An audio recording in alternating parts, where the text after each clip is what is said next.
Brain box. $1 to wear a hat to school on hat day? Yeah right, says my dad. It was one of the elementary school hat days. You had to buy a $1 ticket to be able to wear a hat. My dad thought it was absolutely ludicrous. So being the facetious person he is, he counted out 100 pennies and put them in a baggie for me. Went to my 4th grade teacher who gave me the "Are you serious" look, and I just replied, "It's what my dad gave me." You want a free coffee? So this takes place a few years back when I worked at a cafe as a barista. We had a very lovely gay couple sitting at one of the tables and they had the coffee cards, where if you buy 10 coffees at the same store you get one free, which they both had, so they got free coffees. They were happily sitting at the table chatting away when an older lady walks in. I serve the couple their coffee and they thank me and continue chatting away talking about stuff as couples do, date planning, children etc. When the lady says "Excuse me," I turn around and said, "Is there a problem, ma'am?" "Yes there is. I don't like these fags sitting next to me. I should get free coffee for having to sit next to them." The lovely couple were clearly shocked and I smiled and said, "Sure, I'll get you a free coffee." So I went and filled up a coffee mug with a straight 3 shots of pure black coffee. No milk, no sugar. Just coffee and hot water. "Here you go, ma'am." She smirks, "Thank you."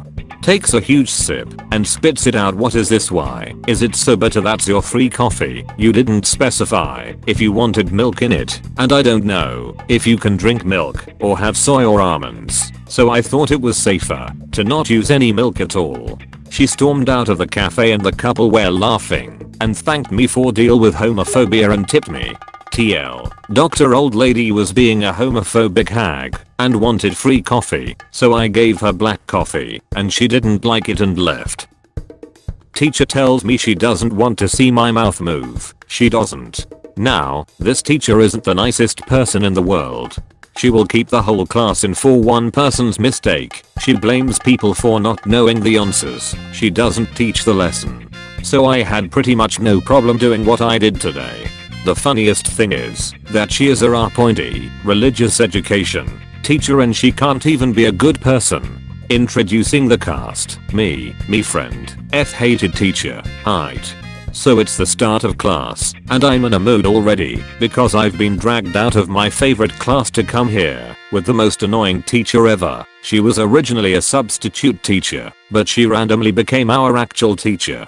Now my class is known as the bad class because they shout a lot. So what the most freaking annoying teachers will do is call out the kids at the front of the class that will occasionally say a couple words while everyone else is shouting. Unfortunately I'm at the front of the class. Hide me and my friends' names. Why are you screaming? WTF teacher, I don't want to see either of your mouths move again. Me and F covers mouth and actually talk. Hide doesn't notice and calms down the class. Me talking loud. What do you think we should do to get her attention? The teacher notices her defeat and realizes she can't tell us off for following the rules she demanded. But then one of my other friends starts screeching. Hide taking advantage of the situation. Oh right, you're all staying in for other friends' names. Mistake. This was not a happy ending, but at least I frustrated Hide.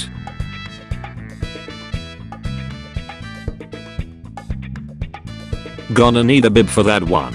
I work in a popular fast food restaurant where it is becoming common practice for people to customize their orders. Some remove ingredients and others add a few too many, but at night we get drunk people that frankly order thinking more with their stomach than their head. So this is the funniest instance of malicious compliance I have done at my job. The order came in. One of the cheapest burgers with extra of everything he could order. This is what he asked for. Extra ketchup. Extra mustard. Extra onion. Extra pickles. Add mayo. Add lettuce. Extra lettuce. Add tomatoes. Extra cheese. Add sliced onion. Add bacon. This particular guy was known for complaining that the portions were too small and demanding we make it again with more ingredients. Like every other time he wanted a good amount of ingredients. So we in the kitchen said okay, will do. By the time we had assembled this burger we had to put it in the biggest box we had. The guy got his food, sat down and we all watched as he tried to take a bite. With the first bite everything fell out of the opposite side of the burger and right down his shirt and onto his lap. He was a mess. He tried to complain about how the burger is too messy and how he can't eat it, to which my manager replied it was made to your exact order. He walked off in a messy huff. He still comes in, but has stopped complaining about how much we put into his burgers. Basic training attitude check not as expected. So, u/Bolivar Shagnist's post about the reflective belts reminded me of this. Brief backstory, US Army, 1979. Basic training for my nutty ass. I was in 3rd platoon, and we were the best platoon in the company. And by that I mean that we won at everything. They had ribbons that were supposed to go on each platoon's gidden for running, shooting, whatever. They stopped giving them out because we took them all and had no more room on our gidden. Another things to note is that the military has you memorize many things. General orders, the nomenclature of the M16, etc. What follows is the only thing I remember clearly decades later. So, on to the story. One day, we are told that we're going to do an attitude check the next morning. Be ready. So, we plan. Now, this wasn't really malicious on our part, but like most people or groups that excel, we were a tad eccentric. Comes the morning, and we're all lined up in formation, accounted for, etc. The dialogue is roughly as follows. 1st platoon, attitude check, 12. Guys in unison. 1st platoon, we're the best, blah, blah, blah. 2nd platoon, more highly motivated, and not very creative verbiage. 3rd platoon, attitude check. In perfect unison, we weren't slackers, remember. Kick me, beat me, dominate me, sado. 3rd platoon, all the way. Woof, woof, woof. Our drill sergeant was just shaking his head, trying not to laugh.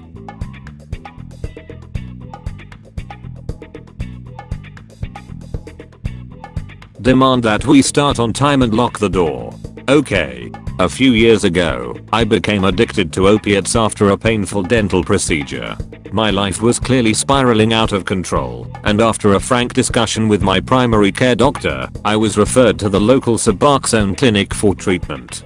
Now, Suboxone is a scheduled substance, even though in my experience it didn't make me high, so there were some pretty strict rules that patients at the clinic were expected to follow in order to receive a weekly script. The most important expectation was that we attend group counseling twice a week. If you missed a group, your script would not be filled until you attended a make-up group. This was not really that big of a deal, since there were plenty of groups on the same day. However, Suboxone withdrawals are terrible, so most patients did everything in their power to avoid missing group. Most of my fellow patients were good-hearted, if a bit boisterous. But there was one gentleman who made group miserable for everyone else. Let's call him Mike. Mike was loud, disrespectful, and very angry. He honestly must have had some kind of anger management disorder. He seemed to be on the edge of falling apart at any given moment, and the slightest inconvenience would make him explode. Being around him was like walking on eggshells. In addition, he consumed a huge amount of time and energy in group. He'd routinely spend half an hour of group time ranting and wailing about things like government conspiracies, or about how he wanted to give up on treatment and do heroin. He honestly probably needed a higher level of care, and our counselors implied as much by gently encouraging him to look into inpatient treatment at least once a week. But Mike behaved just well enough to avoid being kicked out of the clinic, so we were stuck with him, even though he was such a time waster and such a black hole of negativity that his presence impacted the care of everyone around him. Mike also admitted to me, in private, that he only came to group to get his Suboxone, and he actually didn't care about therapy. So all his antics were for nothing. One day, when Mike was in the midst of one of his rants, a fellow patient came into group late. We were the only subclinic in a 50-mile radius, and some patients came from far away for treatment, so the clinic was generally very understanding about being late, provided it didn't happen all the time.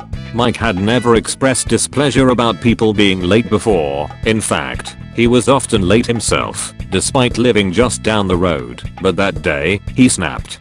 He stood up and yelled about how disrespectful it was to be interrupted in such a fashion, and how it re-traumatized him because he was reliving a difficult experience. He wasn't. He was talking about aliens and how people who were late should be ashamed because it shows they don't care. In fact, Mike says the doors ought to be locked when group is in session. All while the poor girl who came in late, a single mother with transportation issues, huddled in her chair. The counselor spent a long time trying to calm Mike down, only succeeding when he threatened to mark Mike absent, thus depriving him of his script. He assured Mike that he would discuss his concerns about tardiness with the site coordinator. The next group counseling session comes around, and our counselor announces that the clinic is cracking down on tardiness.